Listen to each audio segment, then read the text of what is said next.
Hello everyone, welcome to Biosomes. आज हम बात करने वाले हैं फूड चेन और फूड वेब में क्या डिफरेंस होता है या कहा जाए कि ये होते क्या हैं। तो चलिए शुरू करते हैं।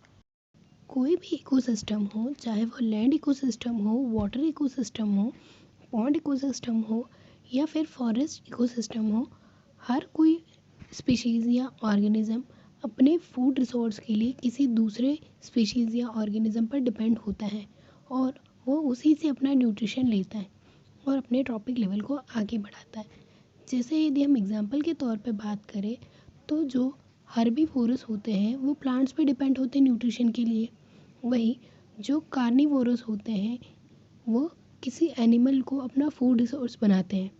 वहीं कार्निवोरस के मरने के बाद उन पर डिकम्पोज़र आकर डिकम्पोज करके अपना फूड न्यूट्रिशन लेते हैं। इसी तरह से फूड को अपटेक करने का स्टेप बाय स्टेप प्रोसेस चलता रहता है। जब ये प्रोसेस स्टेप बाय स्टेप एक लीनियर फॉर्म में चले तो उसे हम फूड चेन कहते हैं। उसे हम एक एग्जांपल से समझते हैं। हम एक लैंड इकोसिस्टम की बात करते हैं जहाँ पर ग्रास पर फीड करने के लिए ग्रास हॉपर्स रैबिट होते हैं। रैबिट और ग्रास हॉपर एक छोटे एनिमल है और इन पर अटैक करके बड़े एनिमल लाइक लेपर्ड हुआ या फिर फॉक्स यानी लोमड़ी हुई, ये उन पर अटैक करते हैं और उन्हें फीड करते हैं। वहीं लोमड़ी पर कोई बड़े एनिमल टाइगर हुआ या पैंथर हुए, ये अटैक कर उन पर फीड करते हैं। देन साथ ही जब पैंथर या लेपर्ड जो हैं जब डेड हो जाते हैं तब उन पर दूसरे एनिमल्स आकर उनकी डेड बॉडी से जो भी मीट और जो भी उसके फ्लैश होते हैं उनको खाते हैं।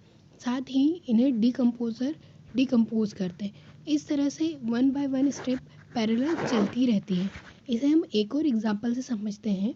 हम अब इसे वाटर इकोसिस्टम के बारे में बात करते हैं जहाँ प्लैंक्टॉन्स यानी कि फाइटोप्लैंक्टॉन्स जो होते हैं, कुछ प्लांट होते हैं, उस पर जू प्लैंक्टन अटैक करते हैं यानी कि जू प्लैंक्टन्स उन्हें खाते हैं।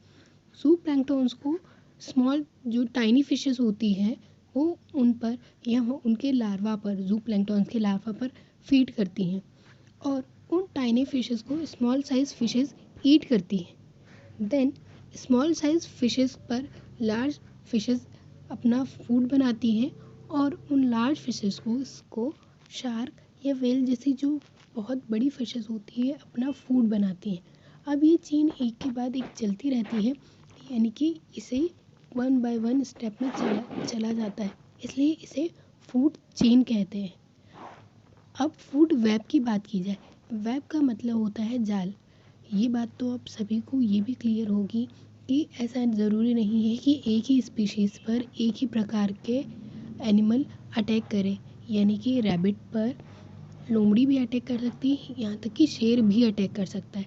जब फूड रिसोर्सेज का आपस में क्रॉस होना शुरू हो जाए तो उस स्टेप को या उस प्रोसेस को हम फूड वेब कहते हैं। इसे भी हम एक एग्जांपल से समझते हैं। हम फूड वेब को समझने के लिए एक फॉरेस्ट इकोसिस्टम का एग्जांपल लेते हैं। किसी ग्रास पर ग्रास हॉपर भी फीड कर रही है और कुछ इंसेक्ट भी फीड कर रहे हैं। अब उस ग्रास हॉपर को कोई लिजर्ड भी खा सकती है, साथ ही कोई बर्ड भी खा सकता है, यानी कि दोनों के फूड रिसोर्स में आपस में क्रॉस हुए।